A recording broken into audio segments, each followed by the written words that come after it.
So this is the panel session, and we've actually just lost Noah going through to the live room. Hopefully he comes back shortly, but Noah's going to be chairing this session. So I'm joined by some of our panelists today, so I thought maybe they could just do a brief introduction to who they are. You've already seen some of them in the videos, but let's start with Sasha. Can you tell us who you are? Hi, so yeah, I'm Stasi Stanisic, and I'm a quantum software researcher at Spacecraft.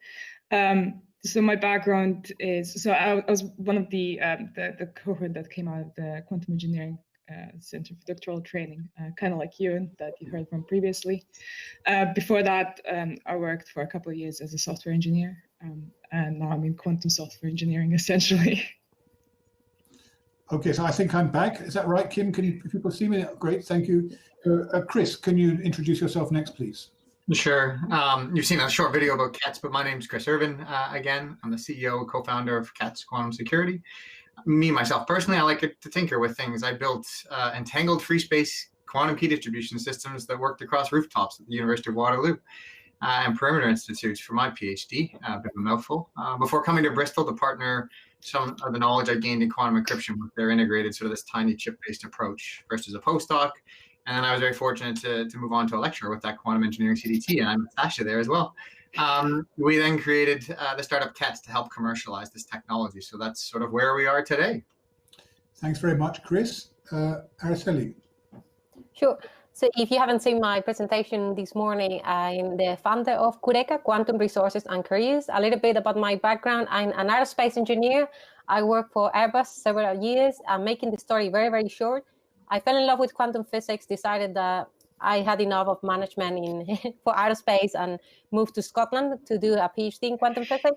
And during that time, I realized that there were a lot of gaps in the community to commercialize quantum technologies, and there was a different mindset between industry and academia, and that's how I ended up creating what is now Cureka. Thank you very much. And Anthony. Hi, thanks, Noah. I'm Anthony Lang. I'm the co-founder and CEO of Duality Quantum Photonics. We founded the company in February of this year, so we're quite young, but we've secured investment already, and we're part of 3 Innovate UK projects. I'm also an associate professor at University of Bristol, where I've been developing quantum technologies for about 15 years. So now, instead of writing papers in an academic group, I'm writing patents in a company. It's less reliant on 3D figures, but it's still a lot of fun. Thank you. Thank you very much. And I'm Noah Linden. I'm a professor of theoretical physics in the School of Maths in Bristol. I work in most theoretical areas of quantum information, including entanglement theory, theory of computation, and I'm also the director of the Bristol Quantum Information Institute, as I think you will have heard. So that's great. I think we've introduced ourselves. Presume you've introduced yourself, Kim, earlier. Yeah, I did earlier, yes.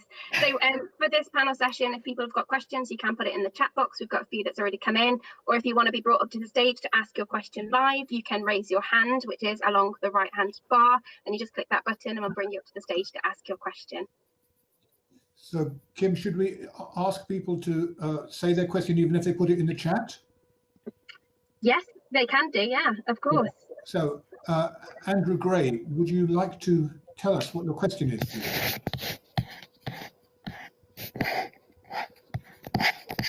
So Andrew's not raised his hand yet, but I can read the question out if he doesn't do that. I'll read the question out then. So, Andrew Gray said the B question, in other words, what impact on funding will Brexit cause? Brackets hard or soft? Does anybody fancy answering that question? I'll give it a go. Fundraising, probably not that much. All the other good things like finding good people and stuff, huge amounts. We've seen the drop off in EU applications to near zero, and from colleagues, they've seen similar in the last couple of months. So fundraising, funds are there if you have a good commercial opportunity. But for all the other bits about supply chains and tariffs and all this other stuff that we have to work out, it's going to have a huge impact. Yeah, I can jump on it as well. So I was, for example, I was participating in a grant application with other countries in Europe. It's from the European funding, and they decided that for the second phase of the grant application, we cannot apply if we are just in the UK.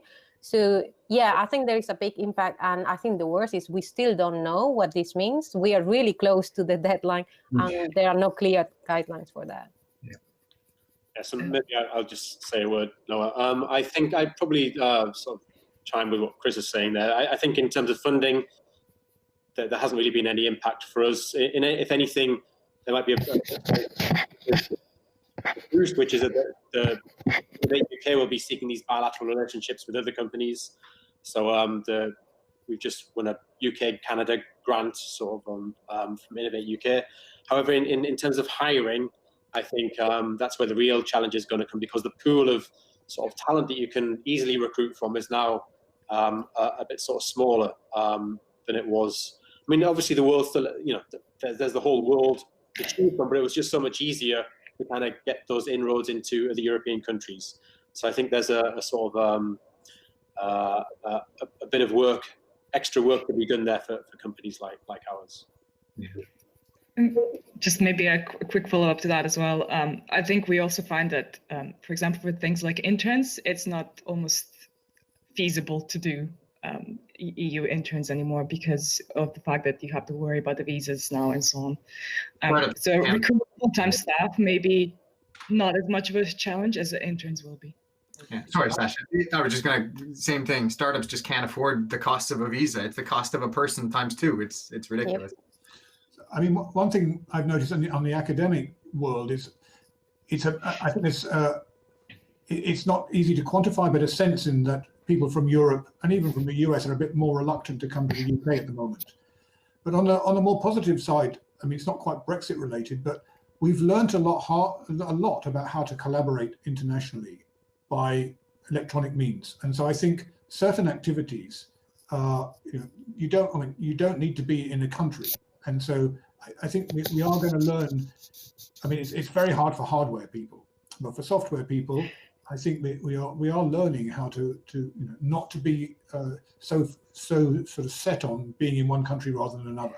So I think this is maybe more COVID related, but actually I think in some areas we've changed our way of working. We don't feel the need so much to have people in the next door office. So I think that might free up some things. Sasha, go ahead, yes. Sorry, just a follow-up to that maybe. Yeah, but I think there's also still a problem of bureaucracy, right? So if you are paying someone who's in a different country, where do you pay them? Do you pay them like they're in the UK, or do you pay them like they're in France? If they're in France, how do you do stock options and things like that? Things that startups usually rely on are just not that easy to do cross-country lines, even if the online working is a thing. Yep. That's an interesting observation, yes, thank you. Okay, so we have had another question asked by Mustafa Rampuri. So he asks, can you tell us a little about what customers are looking for from quantum technologies, and why should they do this now? So there's 2 parts to it, and I think they're both, they're not the same thing at all. So does anybody want to come in on that? What are customers looking for and why now? I can start from the general, and then you can, since I work kind of globally for quantum technologies, I can tell you that mostly of the customers, a lot of them, they don't know what they want. That's why I guess we are here. We are telling, we need to tell them why this is useful and what this will mean for their businesses. But another thing is that they think that it's going to be ready in the short term. And the clear message is mostly of the technology we need to wait. It depends. It really depends on the technology. It really depends on what we want to do with it.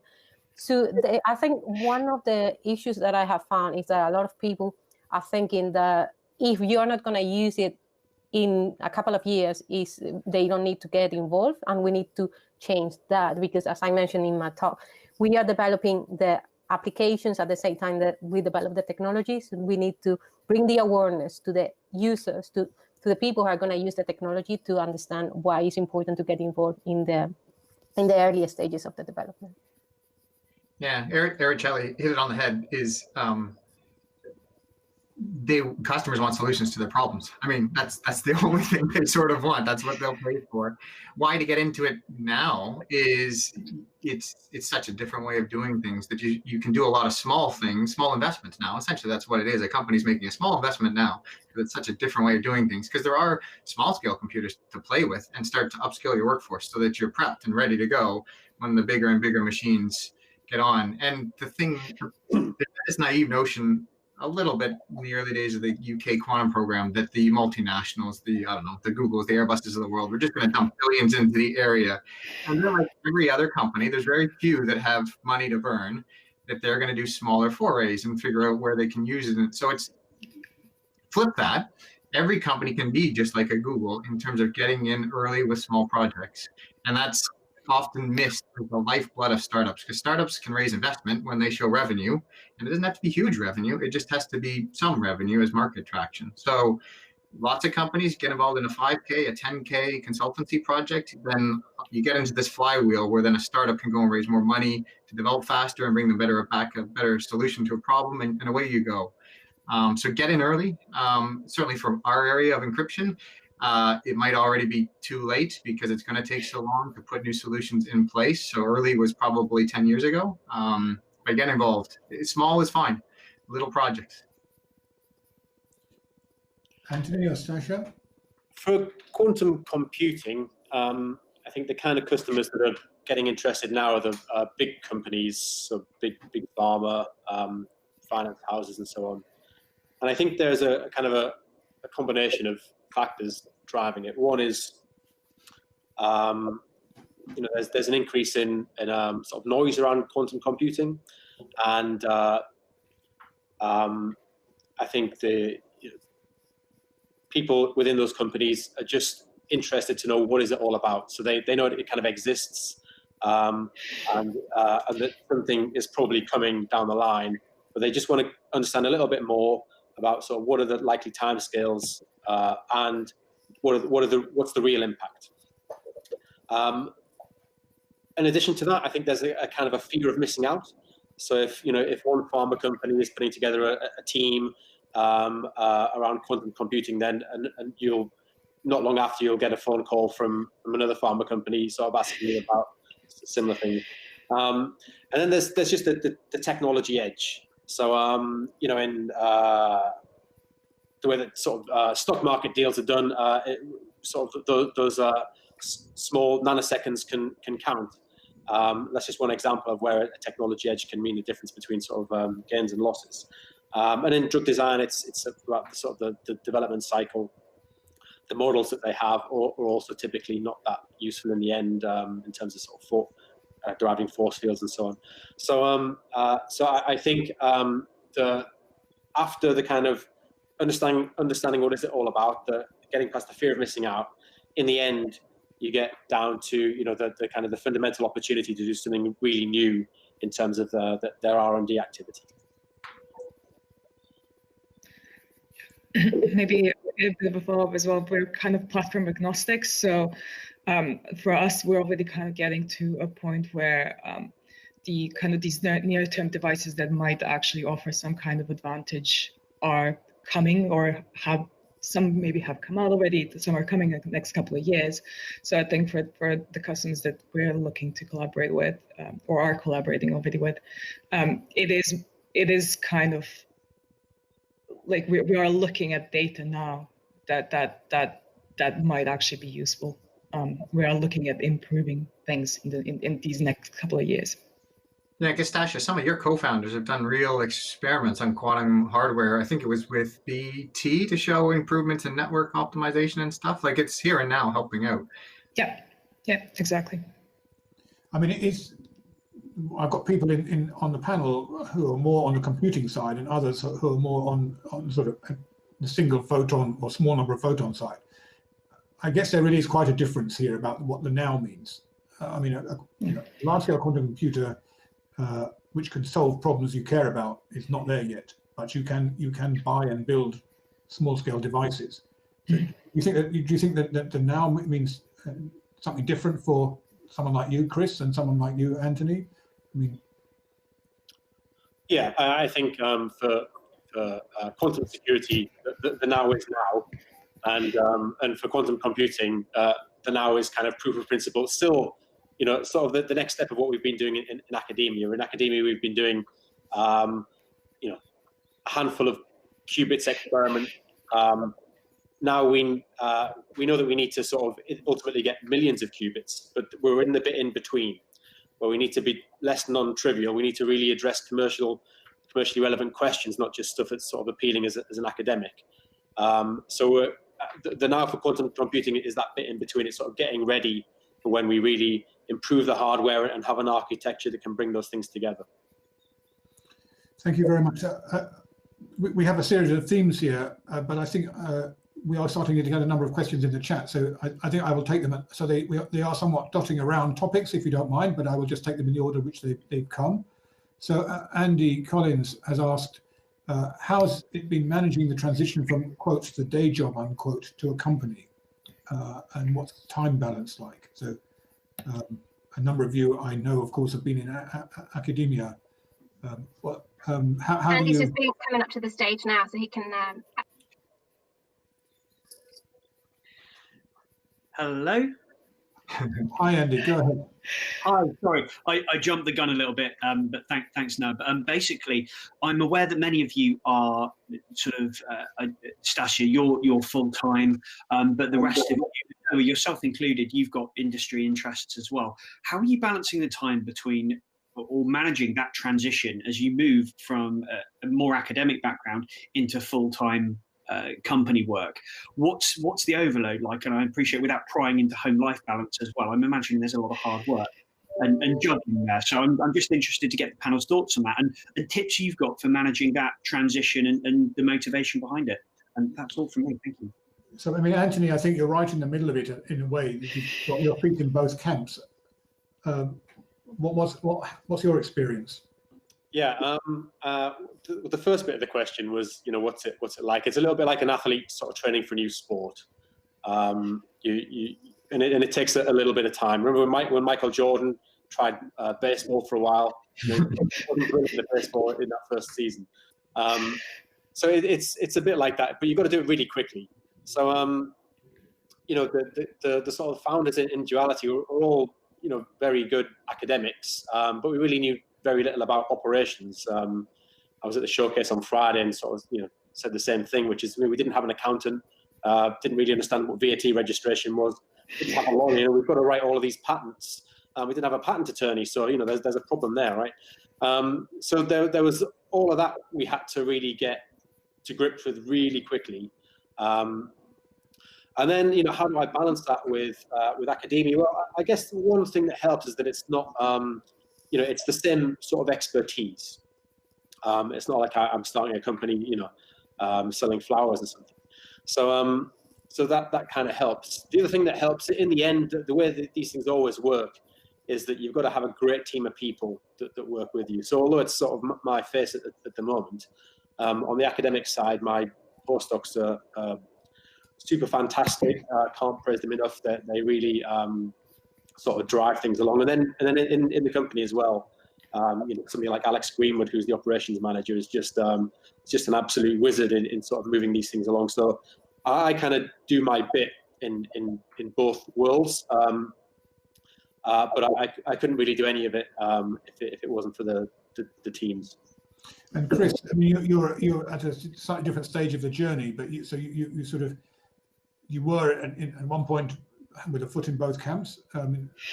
How do you look back on your life? I mean, does it feel different now, or is it? I mean, obviously it is different, but is it just working on different projects, or does it feel like a really different world? Yeah, well, for Andy's question first, I was going to say tongue in cheek, it's easy because you don't need to sleep, right? That only lasts for a month or two. Anthony, the quicker, and investors will get you to make the decision pretty quick usually. Sort of the quicker you can decide, the better for your own sanity. And then what you alluded to, the biggest difference in a startup is just the timescales are so much shorter. You have, it feels like, looking back, all the time in the world as an academic to choose your day and this kind of thing. You quickly have to embrace in a company 80% is good enough, and you move to the next task, and you don't get to take 2 weeks to get back to an investor. You've got probably 24 hours or less to get back to them, and there's probably 7 of them asking for sort of 4 hours worth of work. So one of the biggest things I did is training, how to sort your inbox quick, Productivity Ninja is a great setup here in the UK that people can look up on the internet. That really helped me become more efficient. It was an exercise in efficiency. How can I get more from the same number of hours very, very quickly? That's interesting. I mean, we don't teach our CDT students about time management, but maybe that's something we should be thinking about. Yeah. Does anybody else want to talk about the sort of the difference in how your experience of life before and life now? I can tell you a little bit about what I have seen. So I work in a big industry. Then I was an academic. I was doing research, and then now I'm an entrepreneur. The three things are different, like completely different. But what Chris mentioned is really the important message. It's like the deadlines. It's like you have deadlines. That's the difference between the business world and the academic one.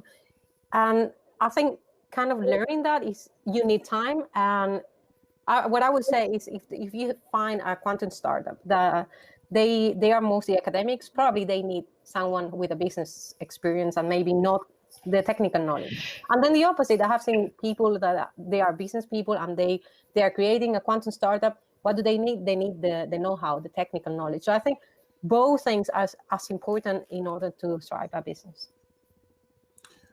Okay, thank you very much. That's very helpful. I'm going to move to another question now by Mireia, which I'm sure I've mispronounced, and I apologize.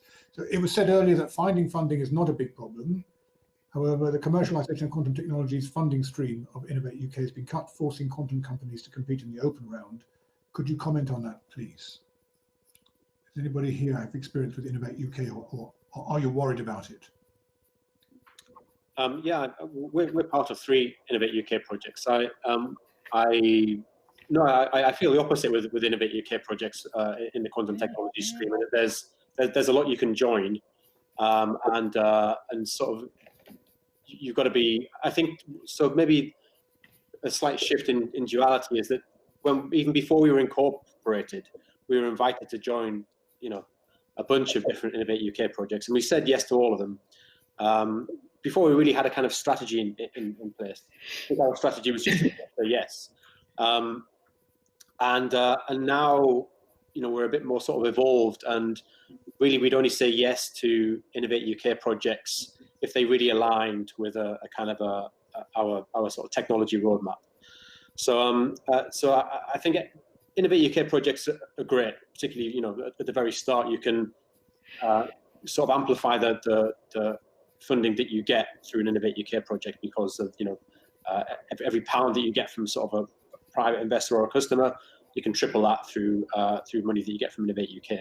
But of course, then you're then hopefully working on a project that aligns with what you want to do.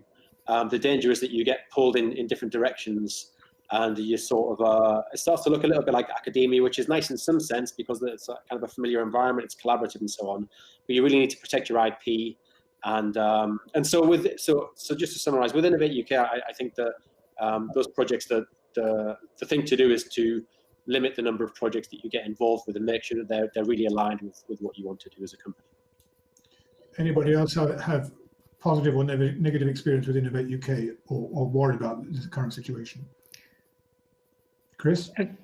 I saw Stasha. Go ahead, Stasha. I was just going to comment that, as far as I'm aware, we've started 2 new Innovate UK projects this year. We've found it much more difficult to actually recruit the staff to do the Innovate UK projects than the actual funding, but I'm not aware. This is a very important question I'm going to come back to a bit later in this short session, because I think I'll be very interested to find out your views about the training and recruitment question. Any more comments on Innovate UK? Just to echo Anthony, they're a key early first step. They can really de-risk it to help you get investment and stuff, and then after that, it's in your own best interest as a company to wean yourself off them. So I wish they'd continue, and I wouldn't mind it at all if they started to sort of decrease the frequency with established companies that have gotten 3 or 4 getting the next ones, and help the new companies, because it's sort of aligned perfectly almost with the QTech program. I think Innovate UK projects, a lot of the QTech startups really benefited from getting on some of these projects. So it was a match made in heaven, I think, for QTech and this particular funding stream. So sad that it's leaning down, I guess, for the next ones to come. Can I ask a question that Mike has asked, Mike Payton, I guess? I can see a minute picture of him. So Araceli mentioned international collaboration around quantum tech earlier. Do you foresee restrictions in some of your markets longer term? Thinking in particular about defense, security, and desire for sovereign capability. Has anybody come up already against issues to do with international things? So Chris is nodding. We had to upskill ourselves on export control rules a lot in our early days because we're on a dual use list. And this is another key Brexit issue, because I was on a meeting with some of the UK program and I was asking exactly this question, because we're starting to see some protectionist policies come out with quantum technology. And we need to know, are we going to limit ourselves being where we are? And sadly, we didn't really get any answers. The answer was sort of, Brexit's happening, we're not sure yet, which means a startup can't wait for that, which means we start looking for EU locations to move to, really. You can't wait otherwise, if that's where the market opportunities are. So it's a huge thing, and I would love if somebody could inform us on what's going to happen after Brexit. And it's not just cyber encryption. I think it'll happen in Anthony and quantum computing, and even the software startup. You can see the protectionist policies starting to come in a lot of noise.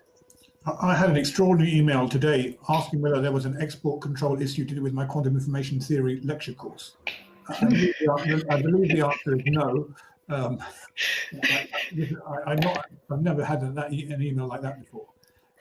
Anybody else had experience about challenges? I mean, you mentioned already, Stasha, about hiring. Simple, this is more to do with sort of restrictions on trading issues. Anybody else had experience of that, or have they concerns in the future? Not by the look of it. We haven't. I'm sure we'll run into these difficulties. We haven't yet. But I remember when we, on the academic side, when we used to have to go to Washington every year to report on our ARO grant. One year we got new laptops because we were worried that our laptops would be confiscated because of the ITAR rule. There was anything on there to do with quantum cryptography or quantum computing. They come under the American Defense ITAR rules, and your yeah. So yeah, I haven't encountered anything yet, but as Chris said, I'm sure we will do at some point. That might be due to the fact that that's government funding, right? So, for example, we collaborate with Google, and they're very, very open. And we collaborate with Getty as well, another US company. We have like very open, close relationships with them where, just the exchange of information is very similar to like academia. But that's two companies collaborating. And obviously, I'm sure there will be some government restrictions at some point in the future, but maybe because both the software and the hardware on the quantum computing and simulation side is still fairly early on. Like, I don't think there's that much security risks involved yet, but yeah, I'm not sure. Okay, I've got a raised hand. So Alex has asked to have a mic.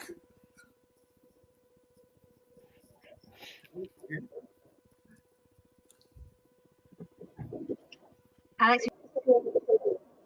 Okay, great. Hi all. Yeah, so my question was sort of related to big industry and startups. So we've heard a lot about sort of startup technologies and how they can be useful, and we've also heard how big companies are sort of exploring the research of technologies. But what's the interface between the two like? Is there a lot of tension from large industry in small technology startups, or are big industry players keeping to themselves?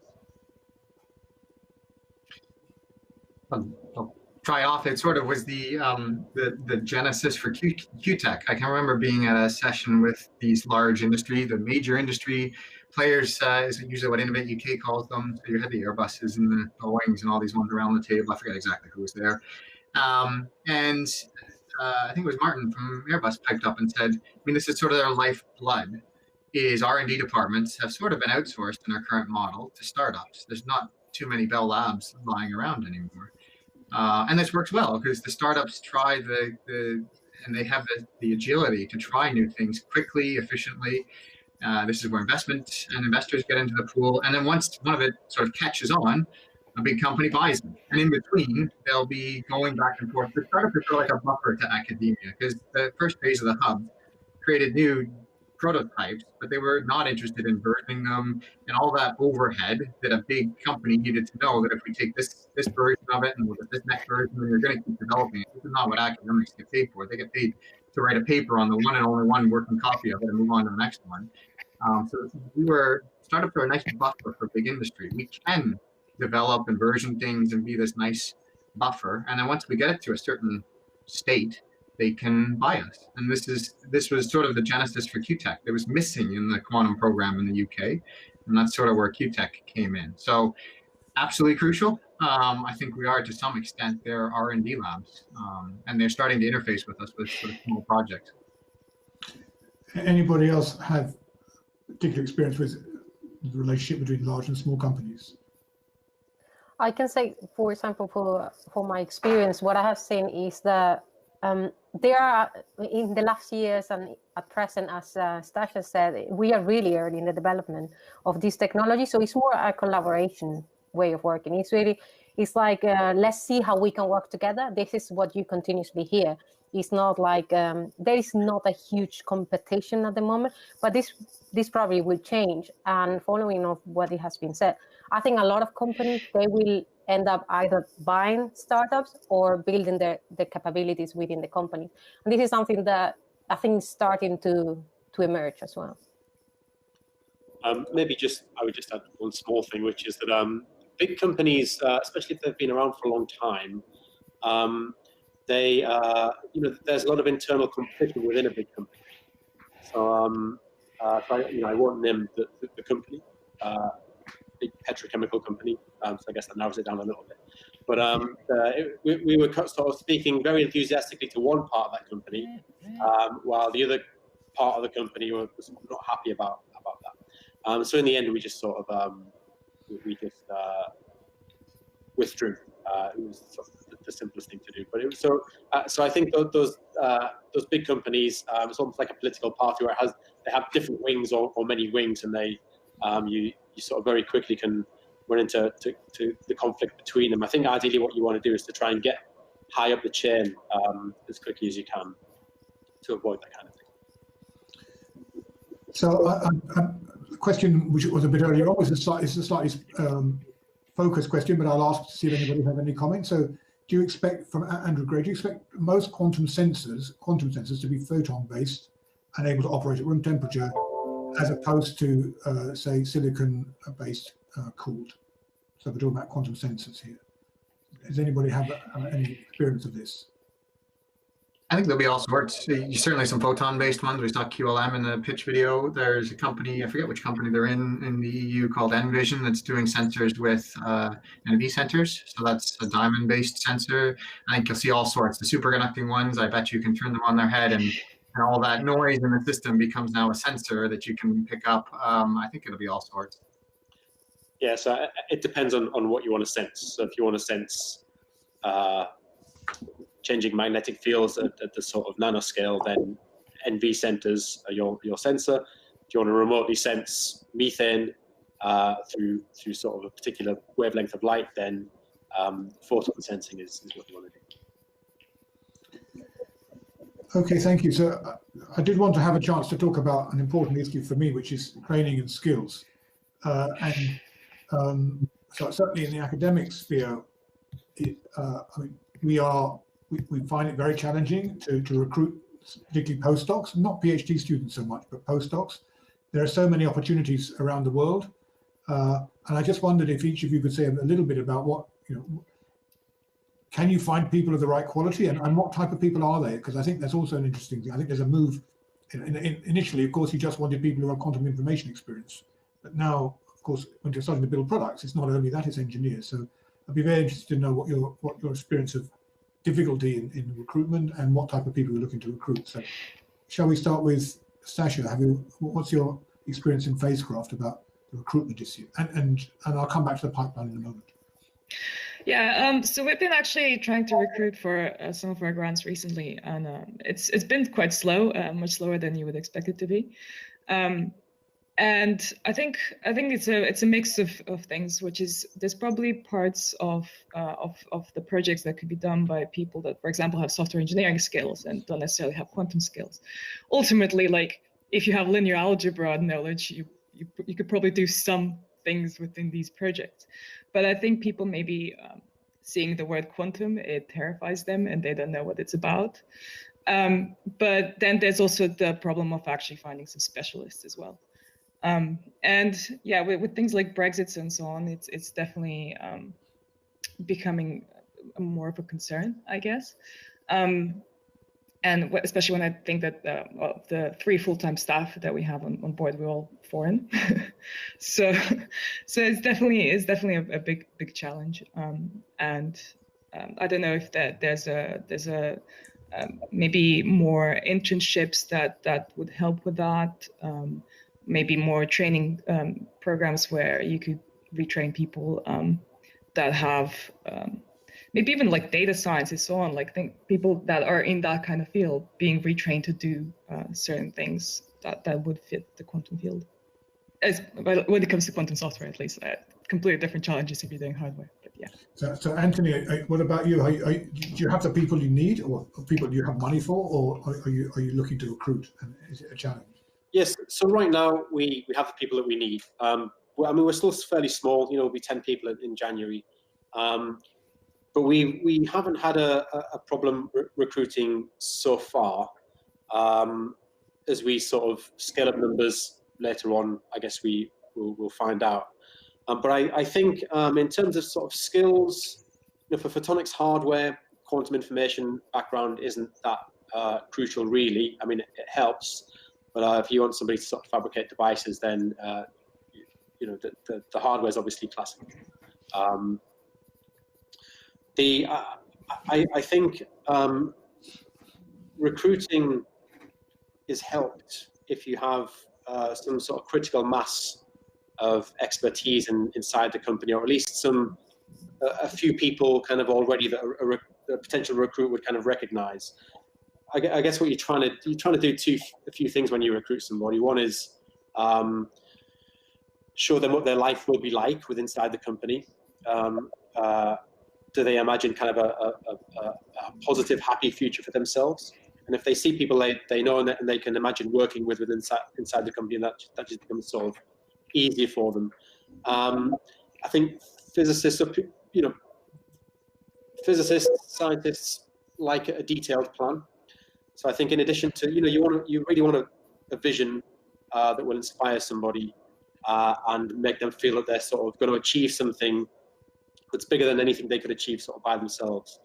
But with scientists, you really need to break down that vision into a detailed plan.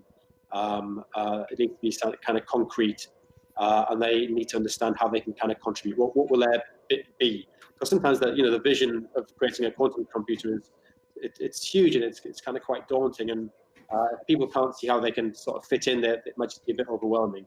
So I think it's, in terms of recruitment, it's sort of both of those things. It's painting this big vision, but also showing an individual how they can genuinely, in a material way, be sort of part of that story. So I think, Chris, you mentioned that you're looking to recruit at the moment. I mean, generally speaking, have you managed to get people more or less when you needed them with the right skills, or has it been a challenge? We've not done too badly. We just recruited 2 new wonderful people, Carrie and Tom. But it is challenging, especially with Brexit. I mean, the qualities we're looking for when we recruit are basically proactive problem solvers, teamwork. All of these challenges are bigger than one person, no matter how smart you are. So if you can't play well with others, share your blocks.